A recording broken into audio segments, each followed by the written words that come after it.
m'appelle Gérard Souchet, je suis le créateur et le directeur du festival Vive la Magie qui existe depuis 16 ans en France, en Belgique et en Suisse évidemment.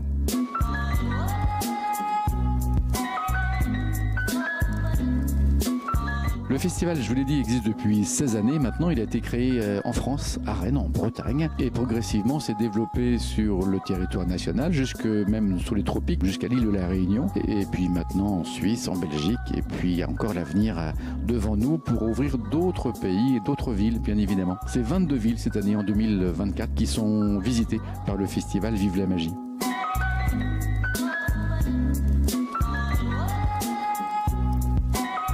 Alors moi, c'est mon métier. Je suis sociologue de formation, mais la magie m'a toujours intéressé. C'est devenu mon métier très rapidement. J'ai même financé mes études de sociologie en présentant des spectacles de magie. Et progressivement, le festival est devenu l'occasion de présenter les univers qui m'ont tout d'abord inspiré, puis progressivement les différents artistes du monde entier qui font que ce festival est totalement hors norme, car on y découvre des tas d'univers différents, des tas d'artistes différents qui viennent des quatre coins de la planète, si on peut dire quatre coins pour une terre qui est ronde.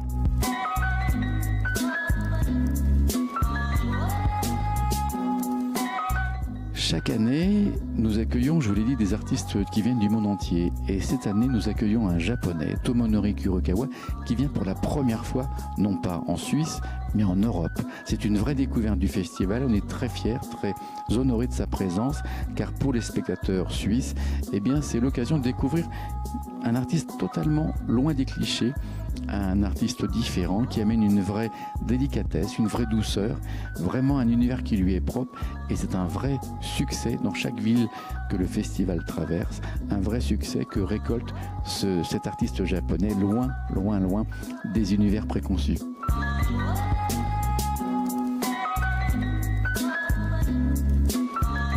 Eh bien, par exemple, nous avons un bilan carbone absolument épatant, car toute l'équipe, les 34 personnes, voyagent en train. Voilà, ça c'est très important. On y tient depuis un petit moment au festival, de laisser une empreinte carbone qui soit profitable à la planète.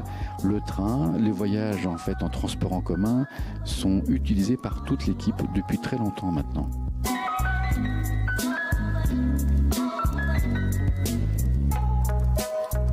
Les prochains défis du festival sont multiples. Je pense tout d'abord en premier lieu à un travail pédagogique, car chaque année, les spectateurs se rendent compte que la magie n'est pas forcément quelque chose lié au chapeau, au lapin, à la baguette magique, aux colombes. Et chaque année, nous mettons en place de nouvelles opportunités pour les spectateurs. Par exemple, on a des ateliers pour les plus jeunes, mais l'an prochain, nous aurons aussi des ateliers pour les adultes. Nous aurons également des formations, des expositions, des conférences, ainsi que des débats aussi autour de l'art magique. Notamment, je pense à une petite conférence sur le pickpocketisme qui est assez drôle d'ailleurs à suivre et très instructive. Voilà, donc chaque année, le festival amène de nouvelles approches, de nouvelles propositions, et c'est aussi pour ça que le festival dure depuis si longtemps, c'est que chaque année on a de vraies nouvelles opportunités.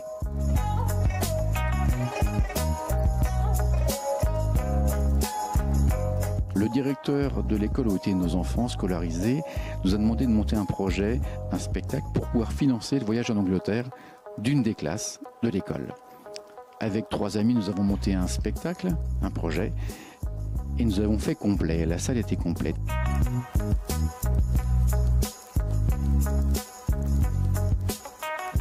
Eh bien, une longue vie, et puis surtout le plaisir de partager la joie, la bonne humeur, avec chaque année de nouveaux artistes qui viennent du monde entier.